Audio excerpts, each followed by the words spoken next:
I just want to thank everyone for taking a few minutes to join us this afternoon. Thank you for being involved in this important issue. Just want to take a couple of minutes to talk about, why I think the work that both the Suburban Maryland Transportation Alliance and the Northern Virginia Transportation Alliance are doing couldn't be more important right now, especially. In Maryland, we've taken a balanced approach, an all-inclusive approach to transportation infrastructure. We've invested record amounts in both transit and road improvements. We've got about $9 billion in highway improvements, 900 different projects currently under construction. We're building the Purple Line. One area that we've been trying to focus on now for nearly 6 years has been addressing the traffic on the Capitol Beltway, which is consistently rated as one of the worst bottlenecks in the country. It's so critical to the economy of our entire region. It's not just a nuisance for commuters who are sitting in soul-crushing traffic every day, but it also hurts our ability to attract more economic development to the region. So, we've got a traffic relief plan that includes fixing the Capitol Beltway, I-270.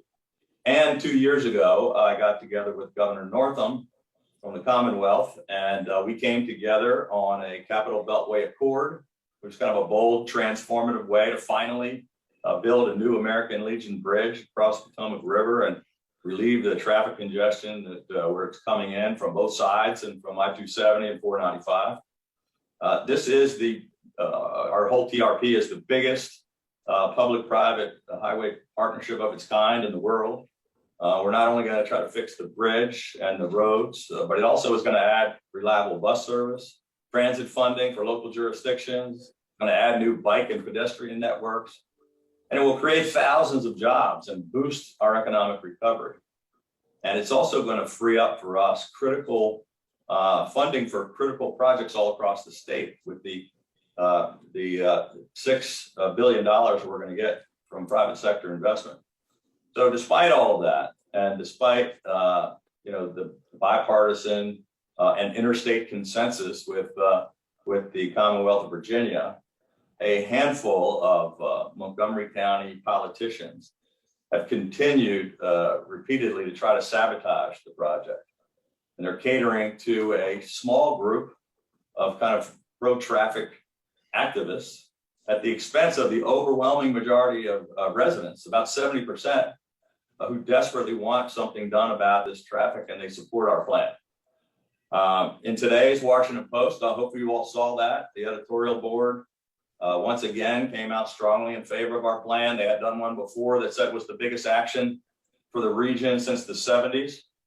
This time, the board strongly condemned the actions of these Montgomery County elected officials as an assault on transportation common sense, a combination of partisanship, myopia, and dysfunction. That's the Washington Post. That's not my words. I don't always agree with the Washington Post editorial board, but I think they're right on this one.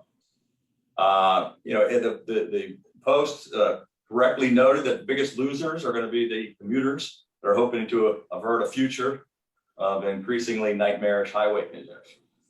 So because of these short-sighted, kind of far-left politicians threatening to derail this project, it's not just the new bridge. It's not just the American Legion Bridge that they're threatening, but there's much more at stake here than that. Because if this project does not move forward, we lose the $6 billion in private funding and the money that they would take to maintain the current bridge, which means that it will eliminate nearly every single transportation project that we have in the entire National Capital Region.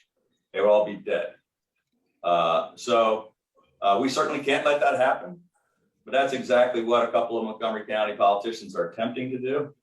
We've negotiated with them in good faith for 6 years now, repeatedly over and over again. They constantly move the goalposts and change their story. They keep going back on their word just to appease kind of what I would call a tiny, whiny minority, rather than doing what most of their constituents desperately want us to do.